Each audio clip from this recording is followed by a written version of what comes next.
Assalamualaikum warahmatullahi wabarakatuh. Kembali lagi bersama saya Nur Eden Islamia. Di sini saya akan membahas tentang etika politik. Menurut saya, etika dalam politik itu sangat penting. Nah, etika yang baik adalah sesuai dengan yang ada di dalam Pancasila. Etika dalam politik itu sangat perlu karena pemikiran dan perilaku dari para anggota politik akan menjadi cerminan untuk kaderisasi yang akan berjalan di Indonesia.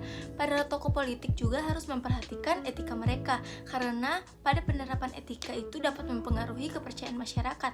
Apabila mereka tidak memberikan etika yang baik, maka mereka tidak akan mendapatkan empati atau kepercayaan dari masyarakat seperti itu. Nah, etika dan moral ini mempunyai definisi yang sama, yaitu bicara tentang baik buruknya sesuatu, juga bicara tentang baik buruknya suatu perilaku atau sebuah sikap seperti itu. Maka moral di dalam politik juga sangat berperan penting agar dapat menghidupkan keadilan di dalam Indonesia. Kemudian norma, tentu saja di dalam politik harus mempunyai norma. Norma bisa diartikan sebagai sumber hukum. Sehingga dengan adanya norma ini, para pelaku politik harus menjalankan tugas mereka sesuai dengan norma-norma yang telah ditentukan. Nah, contohnya yang ada di dalam Pancasila. Pancasila merupakan aspek utama dari nilai pertahanan dan keamanan. Nilai yang ada di dalam Pancasila ini harus menjadi pedoman agar bisa menciptakan bangsa yang bermoral dan beretika yang baik.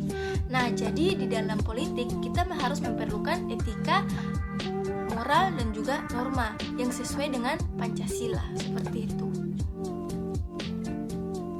Menurut saya tentang persoalan itu tidak, karena pada saat ini tidak banyak anggota politik yang tidak memikirkan kesejahteraan dan kemakmuran rakyat, melainkan mereka hanya mementingkan kepentingan individu. Dan juga masih banyak anggota politik yang tidak memberikan hak-hak masyarakat, tetapi mereka malah memakan uang rakyat, hak rakyat, atau bisa disebut dengan korupsi. Ketika mereka berkorupsi, mereka itu sudah sangat tidak menjalankan etika politik dengan baik. Nah, karena korupsi di dalam negara itu dilarang, bahkan hal yang sangat tidak boleh dilakukan oleh para anggota-anggota politik itu.